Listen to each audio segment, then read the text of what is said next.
ప్రతి ఇల్లు నిన్నే నిన్నే పిలిచింది. ఎక్కడ వారు అక్కడ కూర్చోవలసిందిగా మనవి చేస్తూ విచ్చేసినటువంటి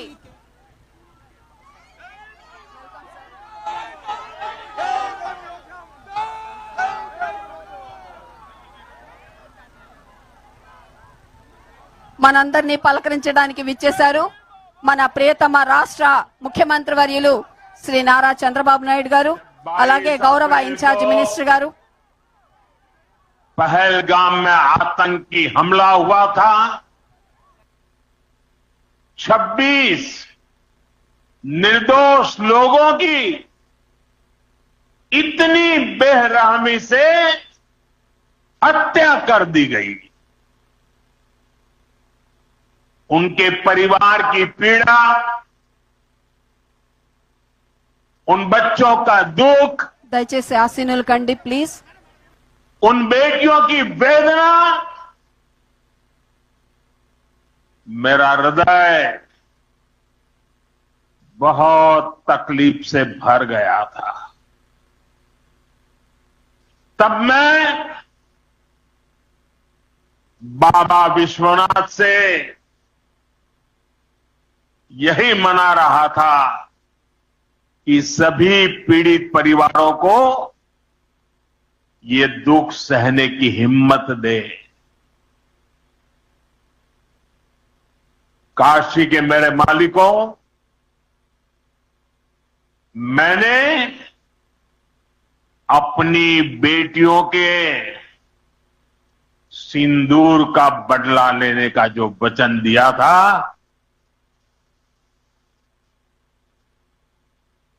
वो भी पूरा हुआ है। ये महादेव के आशीर्वाद से ही संभव हुआ है। मैं ऑपरेशन सिंदूर की सफलता को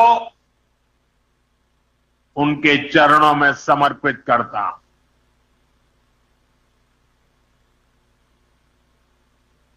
साथियों,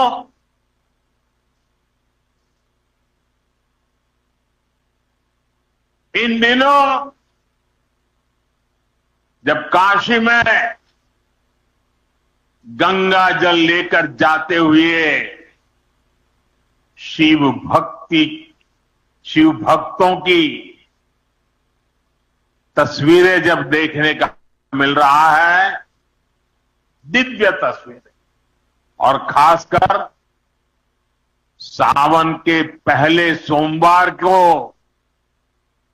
जब हमारे यादव बंधु बाबा का जलाभिषेक करने निकलते थे, गौरी केदारेश्वर से कंधे पर गंगा जल लेकर यादव बंधुओं का समूह, कितना मनोरम दृश्य होता है। डमरू की आवाज, गलियों में कोलाहल, एक अद्भुत भाव विश्व पैदा होता है। मेरी भी बहुत इच्छा थी कि सावन के पवित्र महीने में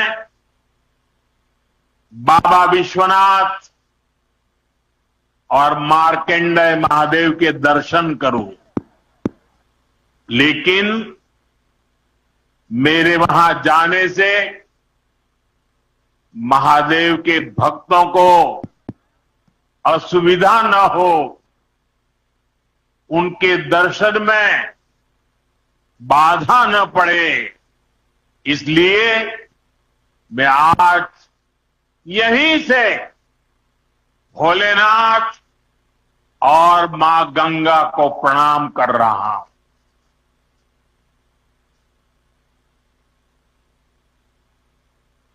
हम सेवापुरी के ई मंच से बाबा काशी विश्वनाथ के प्रणाम करत है।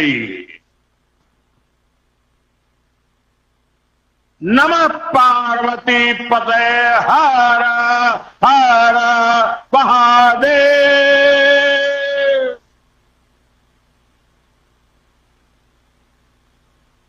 साथियों, कुछ दिनों पहले मैं तमिलनाडु में था।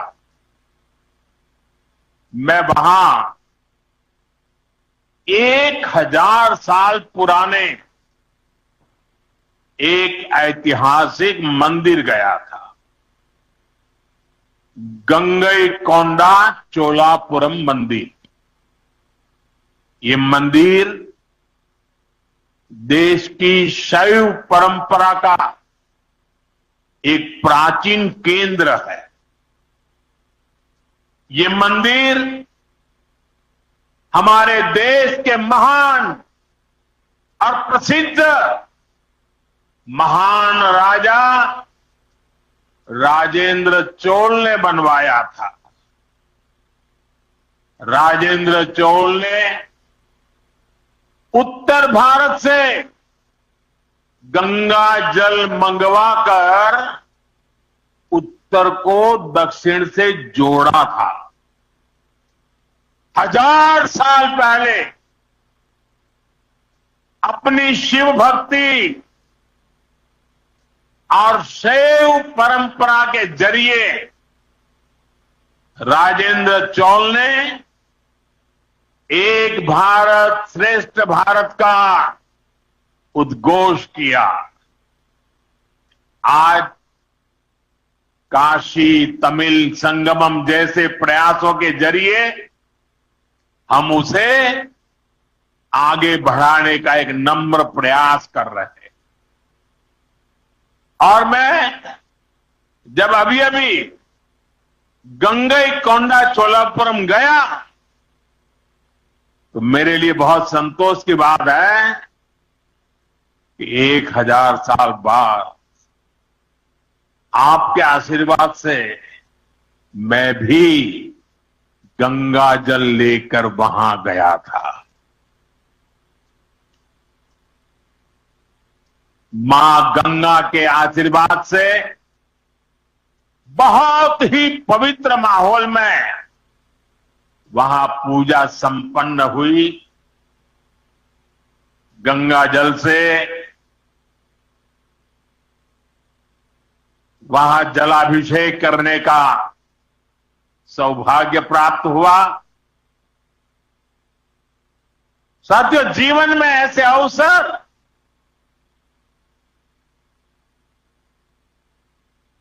बहुत प्रेरणा देते, देश की एकता की हर बात नई चेतना जगा देती है। और तभी तो ऑपरेशन सिंदूर सफल होता है।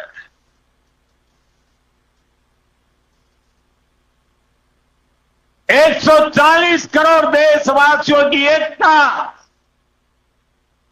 ऑपरेशन सिंदूर की ताकत बन जाती है। साथियों, ऑपरेशन सिंदूर जवानों के पराक्रम का वो पल और आज किसानों को प्रणाम करने का अवसर। आज यहां एक विराट किसान उत्सव का आयोजन हो रहा है।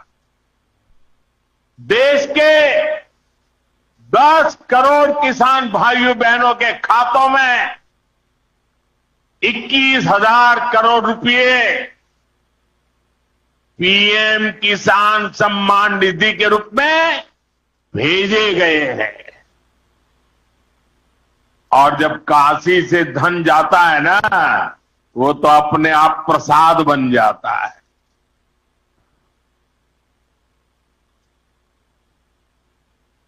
₹21,000 करोड़ रुपया किसानों के खाते में जमा। साथियों, आज यहां भी 2000 करोड़ रुपए से ज्यादा की विकास परियोजनाओं का लोकार्पण और शिलान्यास भी हुआ है। बाबा के आशीर्वाद से काशी में विकास की अविरल धारा मां गंगा के साथ साथ आगे बढ़ रही है। मैं आप सभी को, देश के किसानों को बहुत बहुत बधाई देता हूं। अभी कुछ ही दिन पहले काशी में सांसद टूरिस्ट गाइड प्रतियोगिता भी आयोजित की गई थी। यानी स्पर्धा के द्वारा स्किल डेवलपमेंट, स्वयं प्रयास से स्किल डेवलपमेंट, उसके अनेक प्रयोग आज काशी की भूमि में हो रहे हैं। आने वाले दिनों में काशी सांसद फोटोग्राफी प्रतियोगिता, सांसद रोजगार मेला समेत कई और आयोजन भी होने वाले हैं। मैं यहां सरकार के सभी मुलाजिमों को, सरकार के सभी अधिकारियों को भी सार्वजनिक रूप से बहुत बहुत बधाई देता हूं, ताकि वे जन भागीदारी से युवा पीढ़ी को जोड़ करके ऐसे अद्भुत कार्यक्रमों की रचना करते हैं और सफलतापूर्वक उसको आगे बढ़ाते हैं। इस काम में जुड़े हुए सभी अधिकारी भी बहुत बहुत बधाई के पात्र हैं।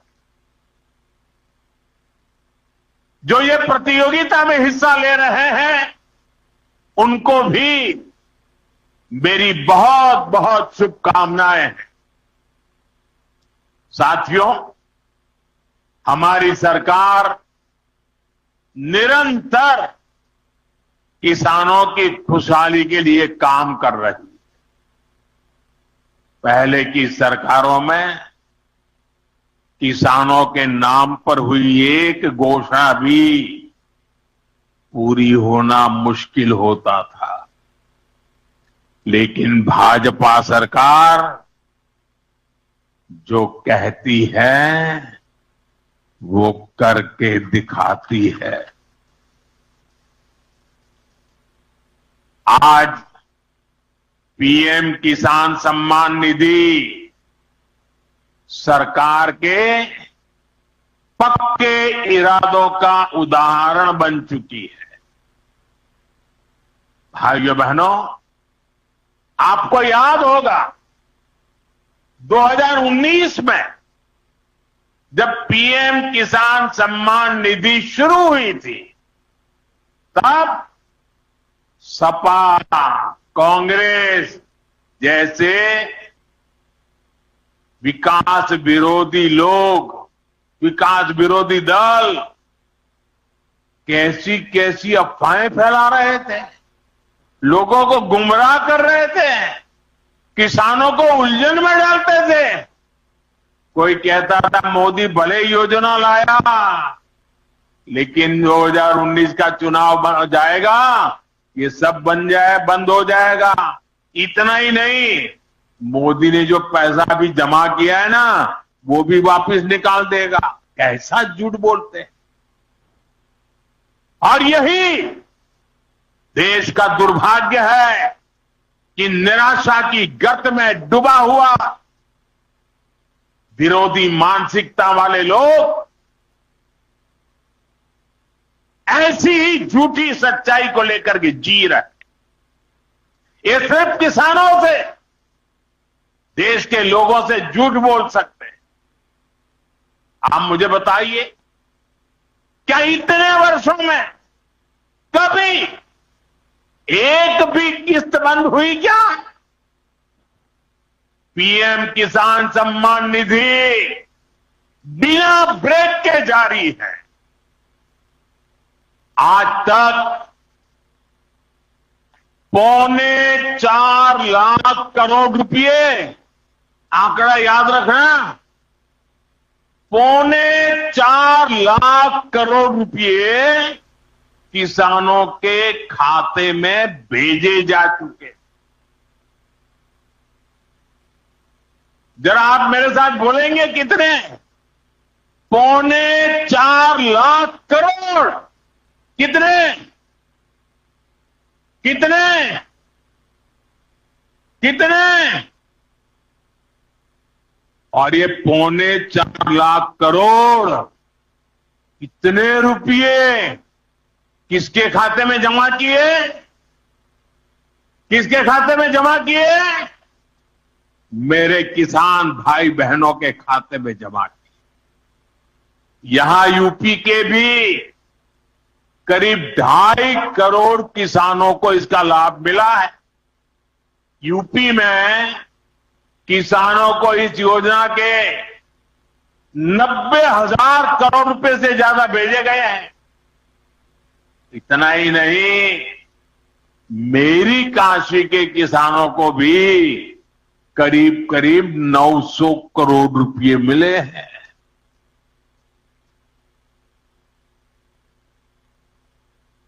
आपने ऐसा सांसद चुना कि आपके खाते में 900 करोड़ रुपया आया है।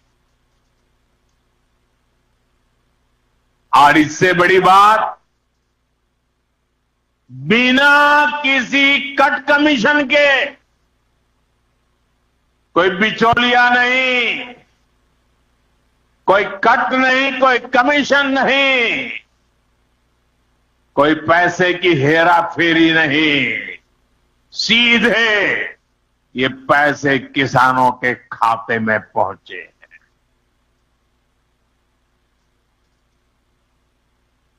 और मोदी ने ये परमानेंट व्यवस्था बना दी है।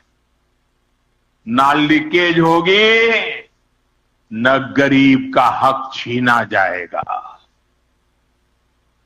साथियों, मोदी के विकास का मंत्र है, जो जितना पिछड़ा उसे उतनी ज्यादा प्राथमिकता। जो जितना पिछड़ा उसे ज्यादा प्राथमिकता। इस महीने केंद्र सरकार ने एक और बड़ी योजना को मंजूरी दी है। इसका नाम है प्रधानमंत्री धन धान्य कृषि योजना। इस योजना पर 24,000 करोड़ रुपए किसानों के कल्याण के लिए, कृषि व्यवस्था के लिए, कृषि विकास के लिए 24,000 करोड़ रुपए खर्च किए जाए।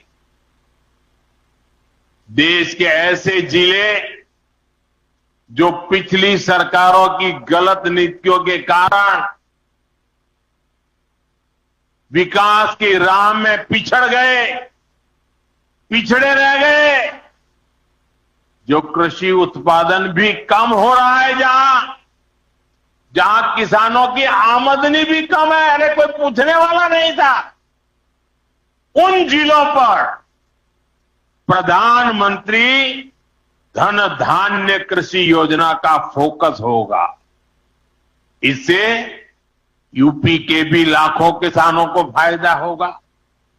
साथियों, किसानों के जीवन में बदलाव के लिए, उनकी आय बढ़ाने के लिए, खेती पर होने वाला खर्च कम करने के लिए एनडीए सरकार पूरी शक्ति से काम कर रही है, पूरी ताकत लगा रही। हम बीज से बाजार तक किसानों के साथ खड़े हैं। खेतों तक पानी पहुंचे, इसके लिए देश में लाखों करोड़ रुपए की सिंचाई योजना चलाई जा रही है। साथियों, किसानों के सामने एक बड़ी चुनौती मौसम की होती रही। कभी ज्यादा बारिश हो गई, कभी ओला गिर गया, पाला पड़ गया। किसानों को इससे सुरक्षा देने के लिए पीएम फसल बीमा योजना शुरू हुई। इस योजना के तहत, यह आंकड़ा भी याद रखिए, इस बीमा योजना के तहत अब तक 2.25 लाख करोड़ रुपए, 2.25 लाख करोड़ रुपए से ज्यादा का क्लेम किसानों को दिया जा चुका है। बीमा के माध्यम से 2.25 लाख करोड़ रुपया, कितना बताएंगे? कितना? 2.25 लाख करोड़ रुपया। साथियों, हमारी सरकार यह भी सुनिश्चित कर रही है कि आपको आपकी फसल की सही कीमत मिले। इसके लिए फसलों की एमएसपी में रिकॉर्ड वृद्धि हुई है। धान और गेहूं जैसी प्रमुख फसलों की एमएसपी भी बढ़ाई गई है। आपकी उपज सुरक्षित रहे, इसलिए सरकार देश में हजारों नए गोदाम भी बनवा रही। भाइयों बहनों, हमारा जोर कृषि अर्थव्यवस्था में महिलाओं की भागीदारी बढ़ाने पर भी है। हम लखपति दीदी अभियान चला रहे हैं। हमारा लक्ष्य देश में 3 करोड़ लखपति दीदी बनाने का